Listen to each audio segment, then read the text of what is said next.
What if I told you that a single dress can send a diplomatic message stronger than a political speech? When members of the British royal family step off a plane during an overseas tour, every color, every fabric, and every detail has already been carefully planned months in advance. But here's the fascinating part. While some royals use fashion as a powerful tool of diplomacy, others seem to treat it like a personal branding exercise. And that's why two people can wear expensive designer clothes on similar trips and receive completely different reactions. Let's explore the hidden world of royal fashion diplomacy. Welcome back to the channel. Today we're diving into a side of royal life that most people never notice. Behind every royal tour is a carefully orchestrated strategy designed to build relationships, show respect to host nations, and strengthen international ties. And surprisingly, clothing plays a major role in that mission. We'll look at how Catherine, Princess of Wales, Queen Elizabeth II, and Princess Diana used fashion as a diplomatic language, and why critics argue Meghan Markle never fully understood the purpose behind it. Let's get into it. Royal tours are not about the royals. Here's the first thing many people misunderstand. A royal tour is not supposed to be about the individual royal. It's about representation. When a senior royal visits another country, they are acting as an ambassador for the monarchy and for Britain itself. Their job is to create goodwill, strengthen relationships, and promote mutual understanding. This is often described as soft diplomacy, using culture, symbolism, and personal connections rather than politics or negotiations. Everything on a royal tour serves that objective. The speeches, the visits, the interactions, and yes, the clothing. Because before a royal ever says a word, their outfit has already started communicating a message. And that's where things become incredibly interesting. The hidden meaning behind royal fashion. Most people see a beautiful dress. Royal advisors see diplomacy. Months before a tour begins, teams research the host nation in extraordinary detail. They study local customs, cultural traditions, national colors, climate conditions, religious expectations, local designers, historical symbolism. The goal is simple: show respect, because respect is the foundation of every successful relationship. A thoughtful fashion choice signals that the host country matters. It says, "We took the time to learn about you." And those details can be remarkably subtle. Catherine's masterclass in diplomatic dressing. One of the best examples came during William and Catherine's visit to Singapore. At first glance, Catherine appeared in a beautiful pale pink dress. Nothing unusual, but look closer. The dress featured orchid motifs. Why orchids? Because the orchid is Singapore's national flower. Even more impressively, the design referenced a specific orchid connected to William and Catherine at Singapore's Botanic Gardens. Most people watching would never notice, and that's the point.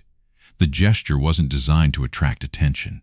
It was designed to show respect. The same thing happened during Catherine's visit to India. She wore a striking red Alexander McQueen dress. Red carries enormous cultural significance in India and is often associated with important life celebrations. The dress also incorporated paisley patterns with deep historical roots in the region.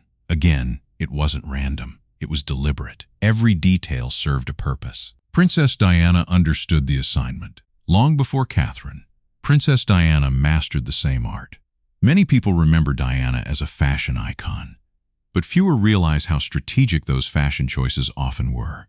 When Diana toured the Middle East in 1986, extensive planning went into ensuring her wardrobe respected local customs. Higher necklines, longer sleeves, more conservative silhouettes. The goal wasn't to express Diana's personal style. The goal was to honor the culture she was visiting. And that's one reason Diana connected so strongly with people around the world. She understood that diplomacy begins with respect. Her clothing reflected that understanding. Queen Elizabeth's remarkable attention to detail. If anyone embodied diplomatic dressing, it was Queen Elizabeth II. For her historic Commonwealth tour in 1953, around 100 outfits were specially designed. Think about that. 100. Every outfit had to balance practicality, elegance, visibility, and symbolism. Even the size of her hats was carefully considered. Too large, and people couldn't see her face. Too small, and they wouldn't provide the desired visual impact. Every element was engineered to help her perform her role effectively. Nothing was accidental. Where critics say Meghan got it wrong, now we arrive at the controversy. Critics argue that Meghan Markle approached royal fashion differently.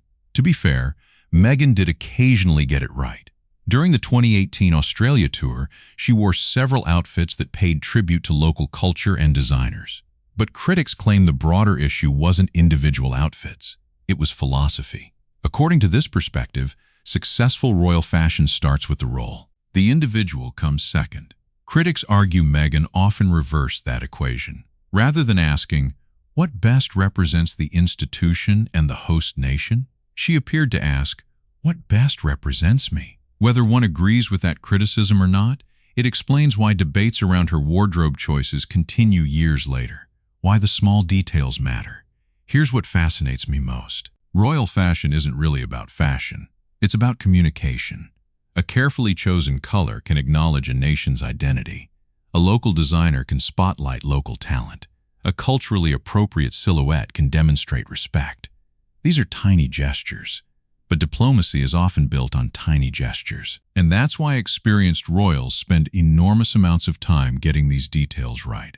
Because the message isn't meant to be loud. It's meant to be meaningful. The difference between appearance and understanding. The biggest lesson from all of this is surprisingly simple. Anyone can imitate the appearance of royalty. The clothes, the poses, the photographs. But understanding why those things exist is much harder. The most successful royals don't simply wear expensive outfits. They use fashion as a tool, a language, a way to build bridges. And when that deeper purpose is understood, the public tends to notice, even if they can't quite explain why. At the end of the day, royal fashion is about much more than style. It's about symbolism, diplomacy, and understanding the responsibility that comes with representing something larger than yourself. So what do you think? Do you believe royal fashion genuinely influences diplomacy, or is it simply good public relations? Let us know your thoughts in the comments below. If you enjoyed this video, don't forget to like, subscribe, and turn on notifications for more royal news, history, and analysis. And we'll see you in the next video.